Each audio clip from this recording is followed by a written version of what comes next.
orang yang meninggal besok secara khusus di peningkatan. Ini namanya hijrah, berbeda daripada kebiasaan hijau, biru, kuning, merah, atau juga dengan kalar-kalar yang lain. Untuk hari Jumat sunat kita ke masjid ini, bukan masjid pada waktu kita ke masjid Masjid Putrajaya akan kita seragam. Insya Allah kalau nak saksikan orang semuanya berpakaian serba putih, pergi ke Tarim, ke Masjidil Haram. Kalau untuk pakaian orang Arab, insya Allah putih-putih semuanya. Kalau ada warna-warni hijau, sampai ke sana pun juga tetap baju hijau. Bukan tak boleh. Sampai ke sana pun juga sampai sana tetap pakai baju biru. Untuk hari Jumat biru kesampingkan, hijau kesampingkan, merah putih Indonesia merah kesampingkan. Pakai yang sebar daripada putih. Jangan lupa satu. Yang kedua potong koko.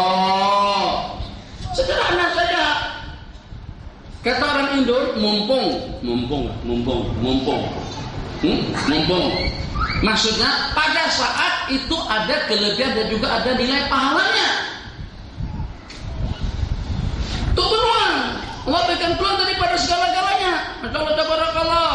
Cabut bulu ketiak, besok juga. Jangan tidak dicabut. Kalau tak pandai cabut, kena kesakitan dengan geret.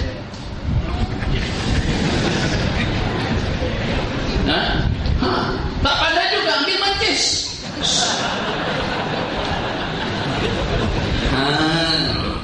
Besar pahalanya. Cukur, cabut bulu ketiak, dapat pahala. Berpakaian serba putih, dapat pahala. Senyuman manis, dapat pahala. Potong kuku, dapat pahala. Hakis, cukur bulu-buluan yang di situ. Paham yang di situ? Paham yang di situ? Belum paham kita. Nanti 13 tahun lagi, 3 tahun lagi paham apa bulu yang di situ. Kalau si adik kecil itu tak paham apa yang bulu di situ. Tanya sama papa, Pak, bulu yang di situ itu apa maksud Tuhan Syekh? Semuanya paham, tapi yang bulu yang di situ yang tak paham lagi. Nanti tanya dari rumah. Juga dapat pahala. Ya coba murah Allah berikan segala-galanya kepada kita. Masjid pakai songkok dapat pahala, membetulkan sholat dapat pahala, senyum dapat pahala, makan dengan tangan kanan dapat pahala, minum dengan tangan kanan dapat pahala, basmalah dapat pahala. Pada saat Allah dengan sifat kepemurah Allah yang semacam itu, peluang jangan sampai kita lewatkan. Terakhir, tadi sudah terakhir, ini terakhir daripada terakhir. Kalau ada sebarang soalan, silakan nanti diajukan. Tanya. Kata tu nanam pada sering tengok dan ni penampan pemukaan sudah sering tengok. Jangan orang sini kira-kira mana mudah-mudahan haji dulu sini kan. Nah, ini neraka. Tuh di sini. Agak-agak rumah di sini dalam 200-an, 300-an ribu dapat. Tepat dekat Tasik, depan Masjid Putrajaya. Bangunnya besar, dapat dalam 1,5 juta. Tidak. Bukit Jeluntung saja sudah 1 poin sekian. Salah saja 2 jutaan. Jalan Duta 5 jutaan. Boleh lah. Tuh mana masuk. Bukan di Putrajaya, ujung Putrajaya. Rupa-rupanya di Seromban. Itu boleh dapat dalam 1,5 juta dan 300 ribu. Sini tak boleh. Apalagi kalau nak dekat tuh dengan Kementerian Keuangan, Kehakiman, Putrajaya dengan Kopis Datuk Najib di situ, mana ada dalam 1,5 juta mal. Masya Allah, tabarakallah, mal. Kalau bekerja setiap bulan hanya boleh menabung 1.000 RM, 2.000 RM saja, agak-agak dalam berapa puluh tahun kerja baru kita boleh beli rumah di Putrajaya. Nah, ngapa boleh ditombak? Ya bang ya, kalau kita nyimpan duit 1 tahun 2.000, di 1 bulan 2.000. Berarti duit terkumpul dalam setahun berapa bang? 2.000 sebulan kali 12 berarti 24.000. 24.000 dalam 10 tahun baru terkumpul 240.000. Rumah yang kita idam-idamkan istana, depan istana Tuan Selangor. Selangor. Depan situ tuh, sama besarnya, sama ukurannya, sama mewahnya.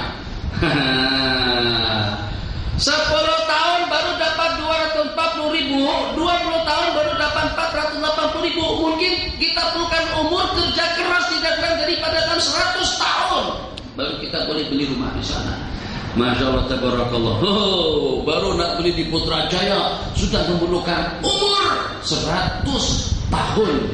Gimana kalau nak beli rumah dalam surga muslim? Pikir. Makanya Allah bagi murah, Allah bagi banyak. Subhanallah, Allah bagi balasan setinggi langit pahalanya. Alhamdulillah, sepenuh antara langit dan bumi. Kenapa? Supaya kita punya duit banyak, supaya kita punya pahala banyak, supaya kita punya kemampuan yang mampu, sehingga dengan kita boleh mendapatkan surga yang indah nanti pada hari kiamat. Jadi hidup itu adalah kesempatan, kesehatan itu adalah peluang, hidayah itu adalah aun daripada Allah Jalla wa'ala. Maka pada saat yang pertama kita masih hidup, yang kedua masih sehat, dapat petunjuk dan hidayah daripada Allah, maka jangan sekali-kali ada detik-detik waktu dan peluang untuk kita mendapatkan ganjaran pahala daripada Allah itu kita sia-siakan. Kasar-kasar aja duduk sekali masjid. Nanti itu tuan imam kita akan jadi imam baca doa, kita kenangkan, jarang-jarang kita balik awal. Maka dengan kita tidak gunakan peluang kita pada saat imam bertasbih, subhanallah, subhanallah, subhanallah, subhanallah, subhanallah, subhanallah, subhanallah, subhanallah, subhanallah, subhanallah, alhamdulillah, alhamdulillah, ikut. Daripada kita diam saja, pada saat kalau kita salawatan dari itu, tegang bang, tegang, tuh sampai sebotol air habis dari dunia. Kita tak minum, sebab kita tidak kepeserta, sebab kita tidak ikut. Masya Allah, tabarakallah.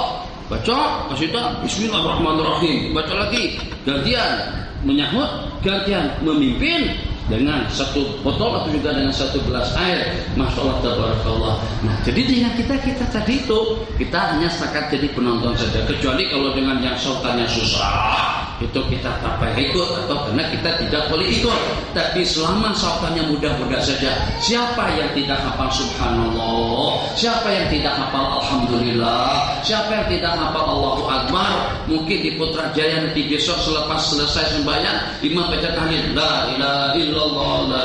Jangan senyap.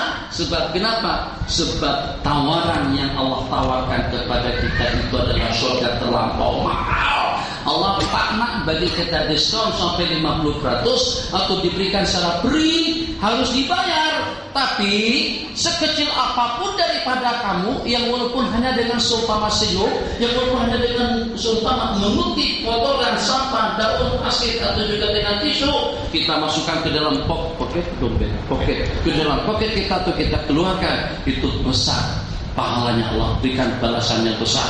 Masya Allah, janggut Allah berikan balasannya, zikir banyak tidak terhitung, supaya semuanya layak untuk mendapatkan surga Allah yang abadi nanti pada hari kiamat.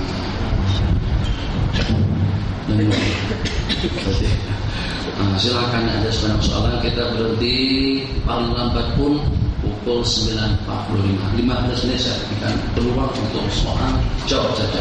Tapi dengan syarat Syiah tanah, Wahabi juga tanah. Nanti kalau saya cakap tentang Syiah lebih setengah jam kita bakalan habis. Atau juga Wahabi tidak bakalan boleh dijawab dalam 5 menit. Selain daripada Wahabi dan selain daripada Syiah, silakan. Apa? Bismillahirrahmanirrahim. Baik, Ustaz, alhamdulillah kita pun rasanya tak puas daripada Syekh. Begitulah. Jadi kalau betul ada soalan, jangan tak ada soalan yang sampai kata yang mungkin. Dan kalau tak ada soalan, nak sampaikan terus untuk cakap dengan Syekh, silakan. Tapi sebelum itu, saya umumkan kita ada menyediakan tabung infak bagi memberi peluang untuk kita semua mendapat saham akhirat bagi pembangunan ulumul Quran wal hadis di bawah kepimpinan Datuk Syekh Nurdin sendiri, yang ada diadakan kota sedang berjalan sekarang. Itu juga ada satu daripada Darul Quran wal hadis yang terletak di Yang ada lalu di Bogor. Oh, di Bogor. Ini ketutupan yang lalu mungkin. Baik, ada yang mau soalan? Oke, silakan Fadal. Hari ini jangan-jangan dapat pulang seperti ini. Siapa silakan? Ya. Bang. Waalaikumsalam warahmatullahi wabarakatuh. Bismillahirrahmanirrahim. Assalamualaikum warahmatullahi wabarakatuh. Saya satu soalan. Semoga saya mengenal kajian pesawat. Asal dari ada pesawat. Saya minta jadi soalan saya dulu. Bagaimana untuk mewujudkan rasa benar-benar cinta dan rindu kepada Nabi Sallallahu Alaihi Wasallam dalam hati kita? Sebab memang betul siapapun boleh melakukan qasidah ataupun selawat. Jadi mungkin bagus boleh kongsikan kepada kami semua bagaimana ada satu hadis yang menyebabkan kita benar-benar tersentuh dan erti cinta itu memang benar-benar Allah jelas dengan pertanyaan. Jadi bagaimana dengan kita boleh untuk menyemat dan menanam rasa mahabbah kita kepada baginda Nabi. Dikatakan di kalangan sahabat saleh seperti Sayyiduna Al-Imam Malik Ibnu Anas, itu begitu disebut nama baginda Nabi saja sudah menangis. Jadi tiap kali dibuatkan hadis qala Nabi Hurairah radhiyallahu anhu qala sami'tu Rasul dan nangis dah. Baru saja sebut nama baginda Nabi sudah terharu perasaan mereka. Satu, dengan kita mengenal siapa baginda Nabi terlebih dahulu. Jadi macam mana dengan kita boleh terharu perasaan kita, dan juga macam mana dengan kita boleh dekat dengan beliau kalau pada itu dengan kita tidak mengenal baginda terlebih dahulu. Kita kenali baginda, akhlak baginda, ibadah baginda, pakaian baginda, perilaku baginda, kehidupan baginda semuanya. Jadi seperti misalnya dengan mempelajari kitab Syama'il At-Tirmidzi atau Syama'il Al-Muhammadiyah, atau dengan kitab-kitab yang seumpamanya, maka dengan mempelajari kitab-kitab seperti itu paling tidak dengan kita kenal tentang kepribadian daripada baginda Nabi. Kemudian yang kedua, seperti tadi akan katakan, senantiasa dan selalu bersalawat. Justru dengan banyak-banyak bersalawat itu akan membuat kita semakin dekat kepada beliau. Orang yang senantiasa dekat kepada baginda Nabi, dekat dengan pakaiannya, dekat dengan makanan minumnya, dekat dengan pergaulannya, dekat dalam kehidupannya, itu kadang-kadang bukan lagi dengan kita yang ingin dekat. Justru dengan baginda Nabi akan semakin dekat kepada kita dengan arti dimanapun kita berada, yang walaupun kita sedang tidur di Putrajaya yang dengan jarak ukuran kita dengan Madinah lebih daripada perjalanan 11 jam, tapi boleh jadi dengan kita bermimpi bertemu baginda di malam hari. Kenapa? Sebab karena dengan pendapaan hati tadi itu semuanya sudah tidak hanya dengan hati tapi juga dengan perasaan, bukan hanya dengan perasaan tapi juga dengan pakaian, bukan hanya dengan pakaian sampai pada makan. Coba dengar, Sayyidina Anas bin Malik radhiyallahu taala adalah salah seorang daripada sahabat Nabi yang tadinya dengan beliau tidak terlalu suka atau sama sekali tidak menyukai buah labu. Tapi seketika Allah takdirkan makan dengan baginda Nabi sallallahu alaihi wasallam di sebuah dulang.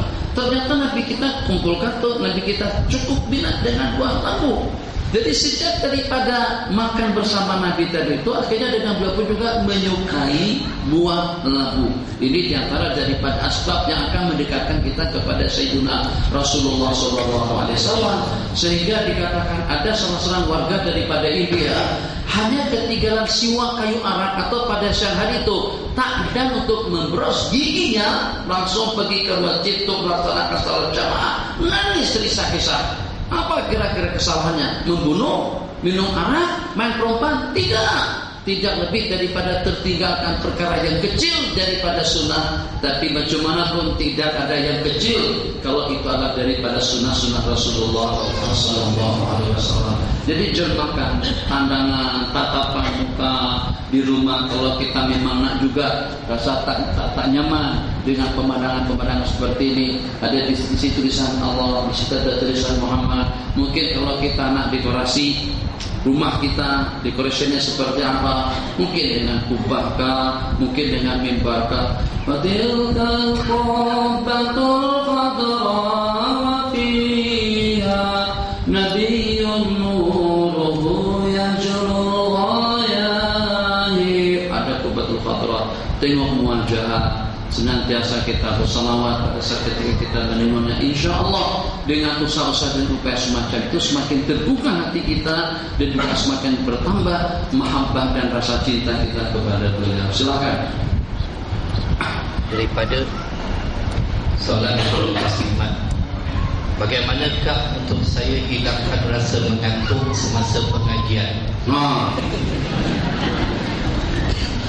Dulu pada masa saya duduk di Kedah, beberapa kali kami mengadakan musyawarah, mengadakan muzakarah, mengadakan pertemuan, meeting dengan kawan-kawan, macam mana cara untuk mengatasi mengantuk pada masa pengajian sedang berlangsung. Macam itu juga selepas saya balik ke Bogor dengan kawan-kawan, ada saja yang mengantuk. Jadi musyawarah lagi, macam-macam cadangan, macam-macam saran, khususnya selepas sembahyang subuh. Kata yang satu, nyalangkan kepala ke dalam air. Kata yang satu, mandi. Kata yang satu, guna bam, minyak angin, letakkan ke kelopak mata. Kata yang satu, berwudu. Kata yang satu, berdiri. Tapi pada saat belajar saya suruh berdiri, ngantuk lagi dia waktu berdiri. Masya Allah, tabarakallah. Lemul aku kalau macam itu. Jadi cuma ada saran yang agak pedas sedikit. Kata dia kalau ingin tak mengantuk di pengajian, bawa jepitan sidayan baju tuh. Ngantuk, tekan sikit, terasa hilang mengantuk. Ada yang menyarankan tarik-tarik telinga macam itu, hilang mengantuk. Rupa-rupanya baru-baru ini saya dapatkan jawabannya yang pasti betul. Cara yang paling muktamad dan yang paling mudah untuk menghilangkan mengantuk, bawa tidur.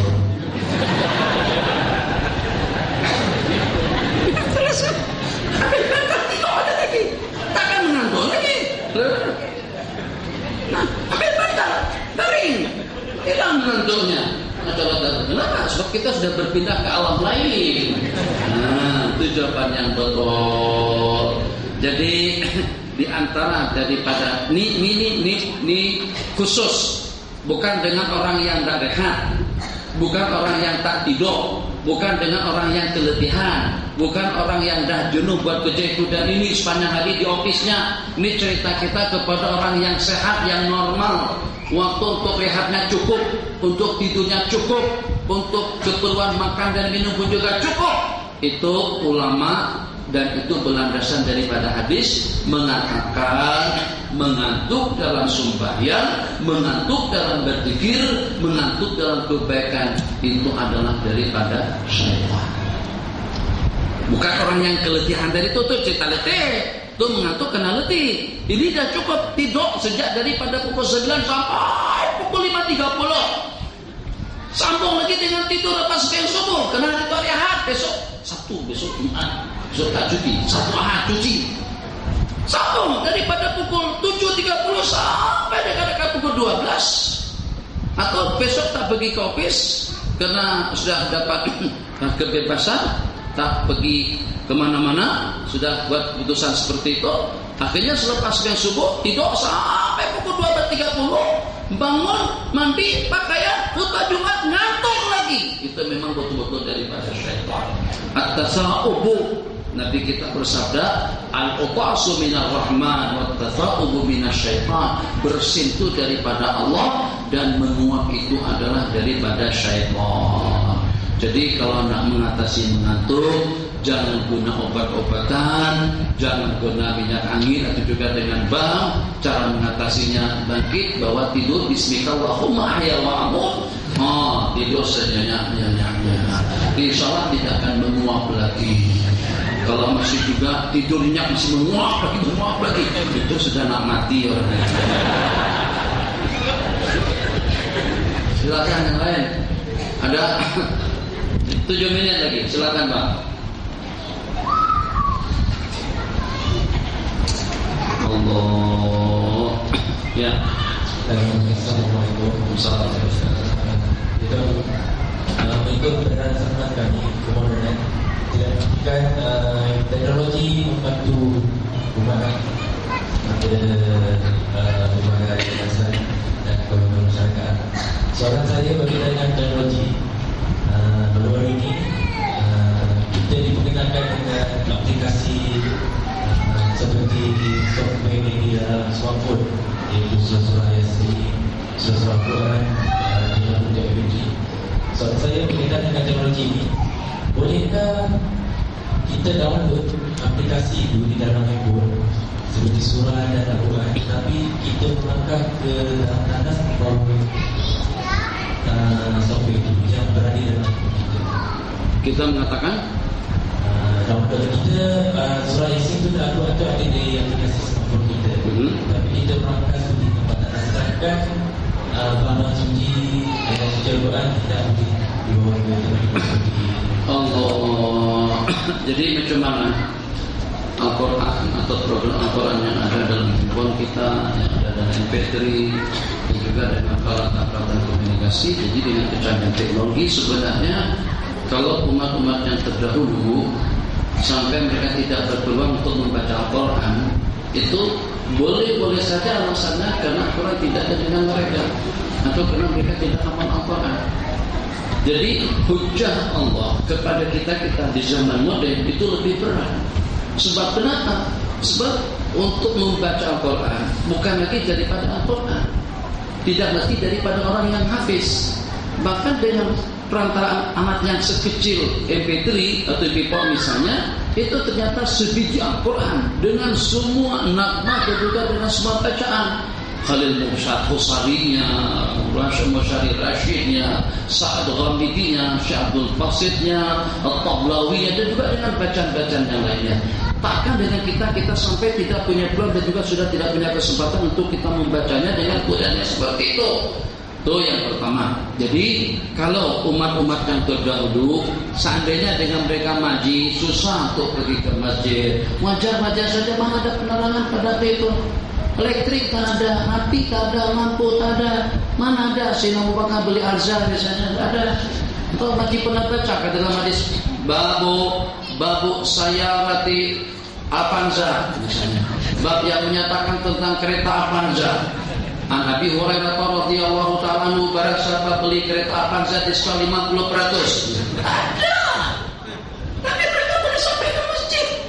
Berat tanggung jawab kita. Yang pada saat kita ada Kalisa, ada Kancil, ada ini yang kecil-kecil nih. Maipi ada, Zipi ada. Apalagi yang satu Bipa kecil juga ada. Yang besar, maksudnya barakallah, dengan Innovanya, dengan Wishnya, dengan Alphardnya, Masya Allah, tabarakallah. Takkan dengan kita sampai tidak punya peluang waktu untuk kita datang ke masjid. Ini di Putrajaya semuanya punya kereta. Suratnya harus penuh pada tiap waktu, begitu juga dengan masjidnya. Jadi pada masa kami sembahyang di masjid besi. Jadi kata Ejiki atau ahli jawatan kuasa sana mengatakan kalau waktu itu tadi dalam 100 orang saja, berarti dalam 70 ribuan. Kalau cuma penuh. Jadi iman dengan kita tidak turuni, iman dengan kita tidak melaksanakan berjamaah di masjid. Masya Allah, tabarakallah. Macam mana dengan kita boleh punya peluang yang kadang-kadang daripada office kita di sana jauh sampai dalam berapa menit untuk menuju satu buah restoran. Restoran apa tadi itu? Restoran bukan kebab dengan nasi biryani atau nasi manis. Jauh tuh. Makanya saya cakap nyaring. Kenapa? Perut saya sudah kenyang. Sampai pukul 10 pun saya boleh tahan. Kami udah makan dah tadi petang tadi itu. Jadi kita lagi makan dah, ya ilaha illallah. Mana ada orang makan lepas sebelum maghrib? Apa? Jadi nanti lepas ini nak balik dia lagi tak nak makan lagi. Dah kenyang. Apa yang saya maksudkan? Dari Putrajaya saya tahu tersebut, daripada kawasan sana dekat Masjid Putrajaya itu kantor bahasa sana atau ofisnya Datuk Najib, kan banyak jabatan-jabatan di situ. Untuk menuju ke lokasi makan, akan kita tidak boleh melangkahkan kaki untuk menyeberang. Masjid Putrajaya mewah, canggih, bagus, cantik. Sahabat Nabi sampai dipapak oleh dua orang laki-laki sudah tak larat untuk melangkahkan kaki. Itu pun tidak mau ketinggalan salat berjamaah. Bahkan dikatakan munafik, maklumun nifaq. Munafik yang memang betul-betul dikenal kenifakannya kalau sampai tidak melaksanakan salat berjamaah. Alhamdulillah, BMW, Mercedes, S-Class, Jaguar, Lexus, alhamdulillah semuanya ada. Sekali pusing dia. Dan sampai Putrajaya, dan sampai ke masjid. Apa alasannya? Jadi kecanggihan teknologi itu semakin membuat kita lebih bermasalah atau susah untuk memberikan jawaban kepada pertanyaan-pertanyaan yang ditanyakan. Mudah, selesa, nyaman, cantik, indah, bagus, udara, masalah sirkulasi udara keluar masuk daripada samping nyamping, tatapan di depan, tasik, tatapan samping nyamping, kubah mahkamah dan juga dengan kubah masjid Putrajaya, tatapan ke sebelah situ, jembatan, semuanya cantik. Tanah juga. Apakah tidak terpancing kita dengan kecantikan tadi itu, dengan kecantikan yang lebih cantik nanti pada saat kita kembali kepada Allah Jalla wa'ala? Bukan itu yang ditanyakan. Bagaimana kalau seandainya tidak ada tulisannya, kalau kita tidak menyentuh tulisannya, ada masalah. Yang sangat bunyi saja kita pun niat pada waktu kita mengangkatnya bukan niat mengangkat Al-Quran, niat kita mengangkatnya pada waktu kita dengan niat mengangkat handphone, mengangkat MP3, iPad atau dengan yang sejenisnya. Itu yang kita niatkan. Takkan kalau pada orang tanya ada mushaf terus kita kasih MP3, ada kan? Nah, kata ada mushaf, maka kita ambilkan mushaf yang di situ. Sebab itu bukan mushaf namanya, hanya ada program Al-Quran. Jadi kalau seandainya pada saat ada tulisannya dengan Quran di kita tadi itu, tulisan Al-Quran itu memang nampak di layarnya, itu memang tidak boleh disentuh pada saat itu. Tapi kalau kita off-kan atau kita tidak buka program Al-Quran, insya Allah tidak mengapa kalau terbawa masuk ke dalam tandas ataupun juga terangkat dalam keadaan tidak berwudu. Terakhir sini Pak Haji jelas. Assalamualaikum warahmatullahi wabarakatuh. Salam.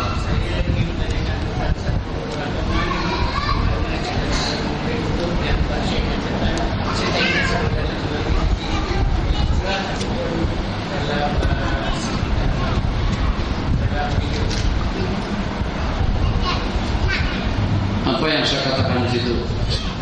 Di cara-cara mengajar yang Syekh katakan, membasuh muka, rambut dan telinga sekali. Kemudian masuk tangan, masuk kaki. Saya Penjelasan karena rata-rata kita di sini mengambil muka, tangan, rambut, mungkin saya salah menjelaskan atau kurang jelas. Jadi saya maksud dari anggota wudhu yang kita basuh dan juga yang kita sapu pada masa kita mengambil air wudhu, anggota-anggota yang kita basuh dan yang kita sapu, satu muka, tangan, kepala, kaki, atau muka, tangan, kepala, telinga, kaki. Jadi dari sejumlah sekian anggota tadi itu ada yang sunnah kita basuh secara serentak. Yang saya maksud dengan secara serentak dengan tidak mendahulukan yang sebelah kanan daripada yang sebelah kiri. Yang pertama muka, yang kedua kepala, yang ketiga telinga. Jadi daripada yang tiga tadi itu pada masa kita membasuh atau menyapunya, muka kita basuh macam ini. Jangan seperti sebagian kita. Jadi kita guna sebelah tangan saja. Kita guna dua belah tangan, tiga serentak. Yang kanan untuk yang sebelah kanan, yang kiri untuk yang sebelah kiri. Di samping kita gosok-gosok, kita usap-usap seperti itu supaya air meresap pada seluruh bagian muka. Itu untuk muka. Kemudian yang kedua pada waktu kita menyapu kepala, sunat kita menyapu kepala semuanya. Ini muslimat dari malam hari ini. Jangan lagi nyapu kepala sikit-sikit di depan itu saja.